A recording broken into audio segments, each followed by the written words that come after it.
Welcome to this week's episode of Chess TV. Just like I told you last week, we have been in Malmö and visited Sweden's most exclusive and strongest chess tournament, Sigeman & Company Chess Tournament.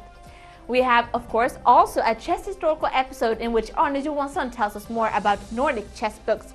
And here are some chess news too. The World Championship match is being played right now in Moscow between the World Chess Champion Viswanathan Anand and the challenger Boris Gelfand. Still, until the 6th round, none of the players has scored a point. All games have ended in draws.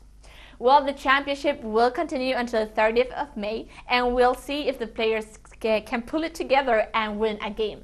Visit moscow2012.fide.com to follow the games. The always so outspoken Kasparov has taken this opportunity to comment on the World Chess Championship match and the players' performances in connection with his visit to Moscow. Kasparov believes that Anand has lost the motivation to chess and in recent years has been sliding downhill. Kasparov thinks that the players are under great pressure, particularly Gelfand, who has not won a single game against Anand since '93. Anand has, according to Kasparov, the will to win and the knowledge that he in fact is the better player, but even this won't be enough for a victory. Kasparov also believes that the previous matches played by Anand were more intense than these. Well, Kasparov is never late to comment on the latest, and perhaps what Gelfand replied with is true here, namely that Kasparov probably just wants to remind the chess world that he once was the strongest chess player in the world. The European champion Livio Di Tennis-Pinau has now confirmed participation in Bosnia Kings 2012, one of the strongest tournaments this year with players like Carlsen, Anand, Rajabov, Ivanchuk and Karyakin. The tournament has an average rating of incredible 27.90 and kicks off on June the 23rd in Romania, and you can follow the game on chessdom.com. And over to Sweden and the 20th edition of the Sigeman & Company Chess Tournament in Malmö. This year we saw 4 strong international players and 4 of the best players in Sweden. Chess TV had the opportunity to talk to both the rising star Nils Gandelius and the tournament's main sponsor, Sigeman & Company law firms, Johan Sigeman.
Vi har ju de 2 starkaste juniorerna i världen i år.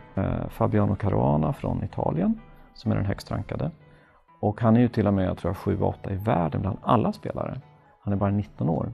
Och så har vi ju Anish Giri som kom hit för 3:e gången, som är näst högst rankad i världen. Och det är ju jätteroligt. Vi har ju genom åren tillsammans med Limhan alltid försökt hitta unga spelare som är på väg upp väldigt kraftigt. Sen har vi också den 3:e rankade är Peter Leko från Ungern, som är ju en legend redan, fast han är bara 32 år. Men det känns ändå som att han är alltid och alltid i toppen. Och han har gjort en comeback nu i år och spelar mycket mer än tidigare och väldigt, väldigt stark spelare. Och så har vi Kinas näst bästa spelare, Xiao Li heter han, också väldigt ung och jätteduktig, så att det är ett fantastiskt startfält. Och sen svenskarna då har vi ju Emanuel Berg, och som har ju spelat lite ojämnt sista tiden då, men har ju väldigt kvalitet. Hans Tikkanen som är svensk mästare, som är med för andra gången. Han vann i förra året delat faktiskt. Och så har vi Johnny Hector förstås, från Limhamns fackklubb. Och så har vi Nils Grandelius som är svenskt schackshopp.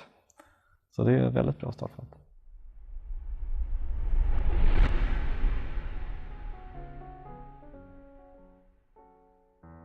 Jag tror och hoppas att det betyder ganska mycket. Dels betyder det mycket tror jag för toppspelarna, de svenska spelarna som får vara med. För det är en fantastisk träningsmöjlighet att få på hemmaplan möta riktiga världsstjärnor. Att den är så stark, det tycker jag är det bästa. Också att det är på hemmaplan. Jag bor ju ganska nära så. Alltid roligt att spela på hemmaplan och speciellt med ett så starkt motstånd när man verkligen får chansen att visa vad man går för. Varje år försöker vi ha åtminstone en väldigt stark spelare. I år har vi 4 väldigt starka. Så det är väldigt bra för svenskarna. Alltså det här är den enda tävlingen vi har i Sverige där det kommer riktigt bra spelare faktiskt. Någon gång så är det någon okej spelare kanske i Rilton eller någon annanstans men generellt sett så är det här enda tävlingen på året, eller enda tävlingen överhuvudtaget i Sverige som det kommer starka spelare. Så det är ju otroligt viktigt, speciellt nu när svenskarna får vara med och kämpa också. Alltså det är ju väldigt bra nu, det är ju nästan mer än vad man kan egentligen hoppas på. Och som det har det nu är det helt fantastiskt. Jättespännande tävling. Och sen tror jag också att det är bra för schackintresset. Att alla som tycker om schack kan följa turneringen på nätet eller i lokalen om man så vill. Det kan också inspirera kanske andra arrangörer och se att man kan faktiskt göra en tävling i Sverige också. Så att jag tror och hoppas att det betyder mycket för svensk schack.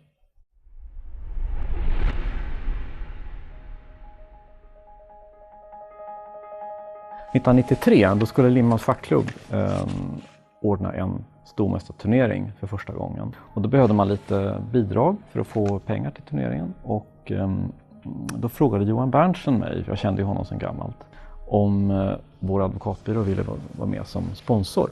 Och då hörde jag med mina kollegor på byrån förstås.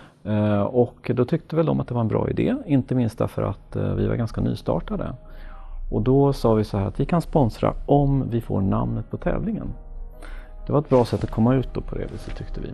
Och det fick vi. Och sen har det här rullat på då genom åren. Och det är 20 år nu.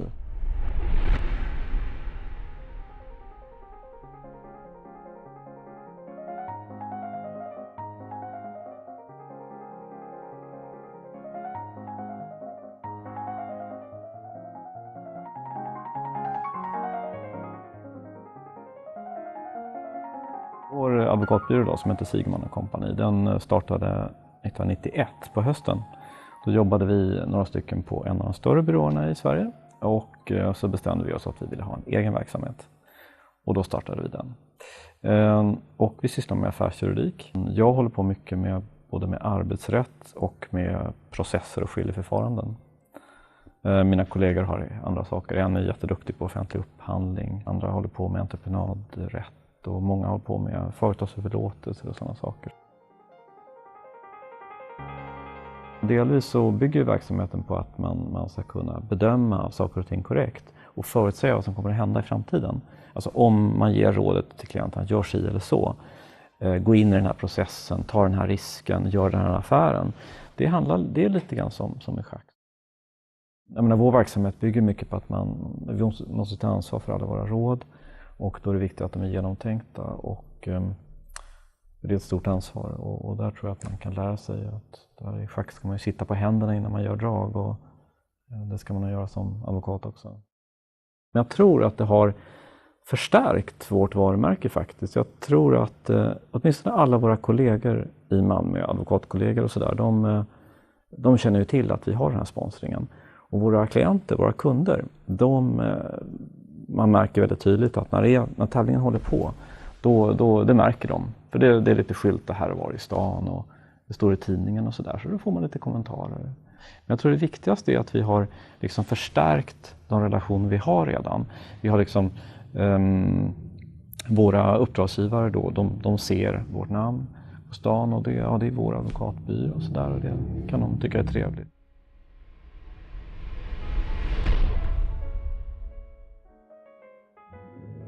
Många konsultkollegor, om att det är revisionsbyråer eller vad det är frågan om ingenjörsbyråer, de sponsrar man någonting så är det ofta arenaidrotter som fotboll, handboll, hockey och så vidare. Men samtidigt så är det 2 nackdelar med det. Dels är det ofta att det är väldigt dyrt att göra det. För ska man synas annat än i en jätteliten rinkruta någonstans på hockey, då får man betala jättemycket pengar.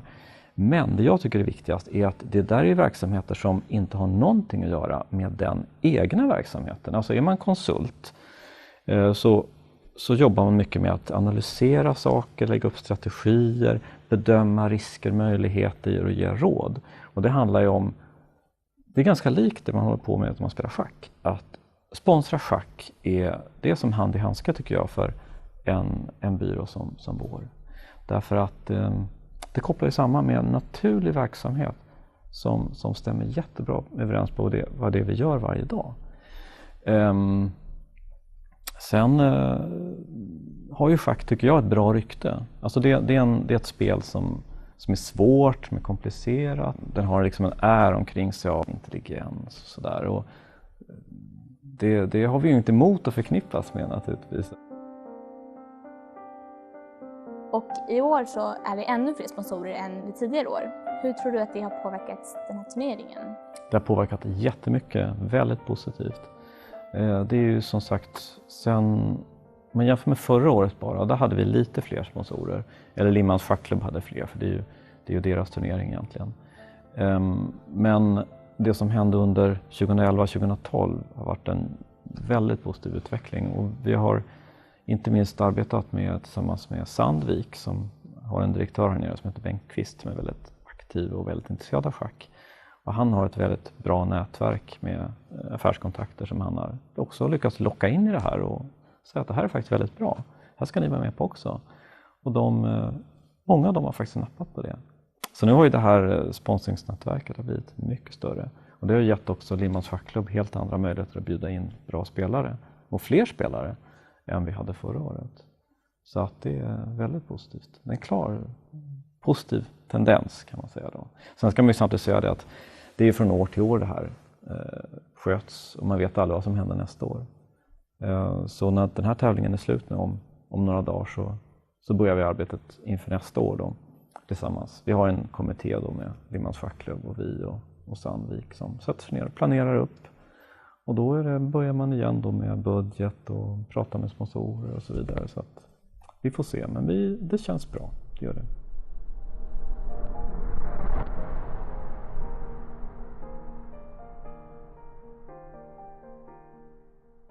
Stellan Brunell är ju kommentator varje år och gör det fantastiskt bra. Han är otroligt duktig och pedagogisk och han är en sån lättsam person som också inbjuder till kommentarer så publiken vågar komma med egna förslag. Även om de inte är så jättebra så är han alltid väldigt positiv. Så han är ju fantastiskt duktig.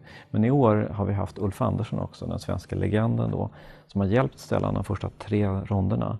Och de har tillsammans kommenterat partierna i ett speciellt rum och det har ju varit väldigt positivt, väldigt uppskattat av publiken. Att de kan förklara vad det som händer och varför. Och, jag menar Stellan till exempel, han är ju väldigt duktig spelare själv så han kan ofta berätta så här, när det inte händer så mycket så kan han berätta anekdoter eller han kan säga nu tror jag att spelarna sitter och tänker så här. Och honom känner jag bra och jag vet att i de här lägena blir han nervös. Och det är ju väldigt kul för publiken att höra det. Liksom lite så här inside information och ja, det blir en högre kvalitet helt enkelt på hela arrangemanget. Så det är jätteviktigt.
Well, the Italian Grandmaster Fabiano Caruana took the victory with a performance rating of 28.52 and 5.5 points out of 7. In second place, the Hungarian Grandmaster Peter Lippo finished with 5 points and a performance rating of 27.92. The Swedish Grandmaster Nils Grandelius took bronze, closely followed by Dutch Grandmaster Anish Giri, both on 4 points. Congratulations to all players and thanks to both Limhamn Chess Club and Siegerman & Company law firm for organizing this amazing tournament for 20 years now. Well, it's not far from actually being subjected on the chess historical episodes here with Arne Johansson, but not really yet. Today, however, Arne Johansson will talk about the first Danish chess book, so enjoy.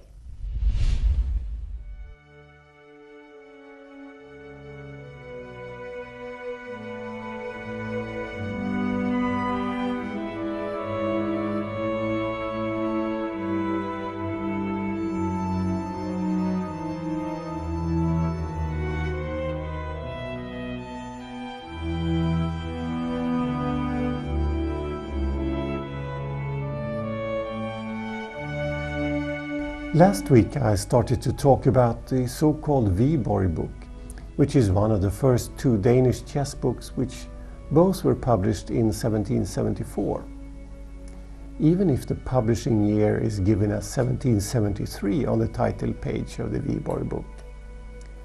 It has the title Underrättning om skackspel with the subtitle Utdragen av Philidor, utgivet i Nürnberg på tysk 1769 och Försök till skackspel utgivet i Hamburg på fransk 1770.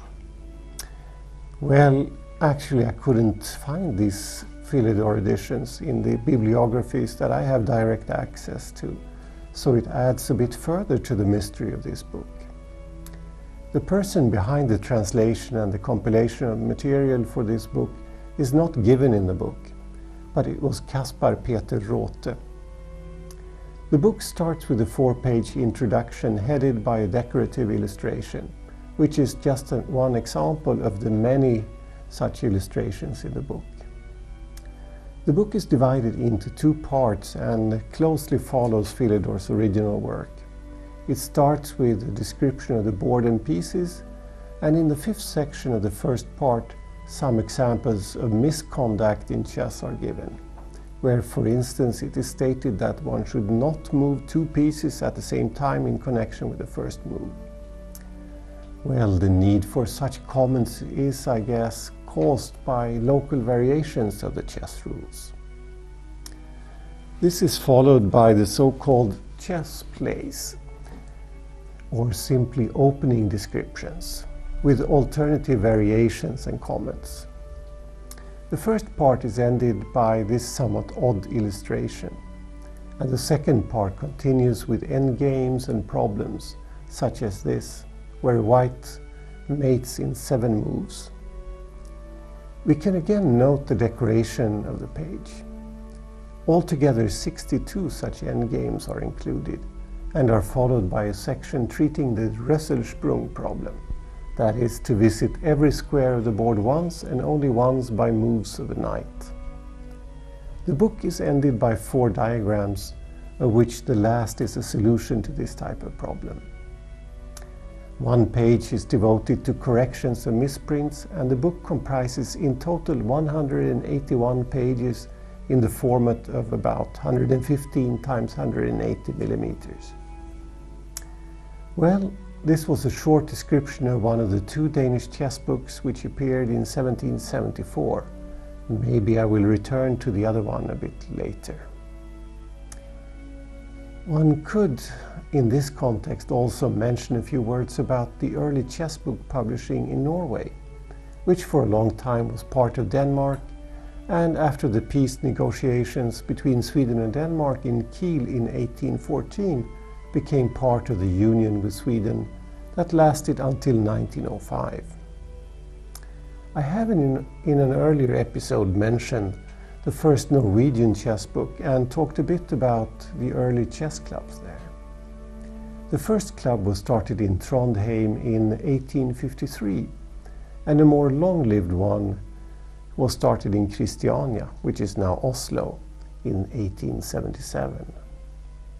The club in Christiania is also mentioned in the first Norwegian chess book, where it is pointed out that Norway had a very modest chess history at that time in comparison with Denmark and Sweden.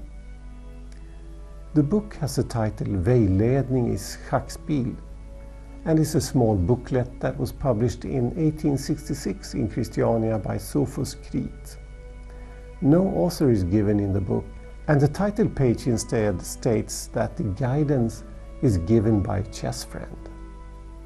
Later efforts have revealed that this chess friend was Ulrik Christiansen, who otherwise did not make any significant mark in the history of Norwegian chess.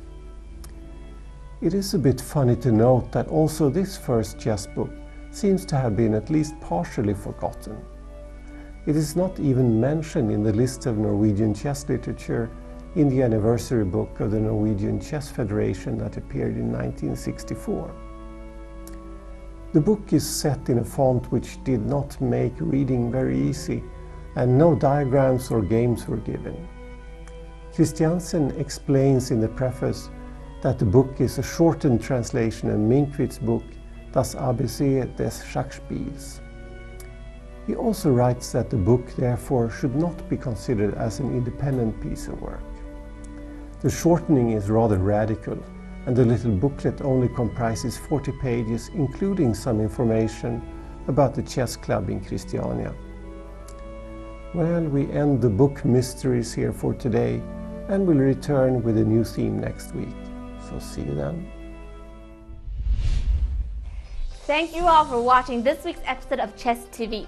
We'll be back again next week, so hope to see you then. Bye!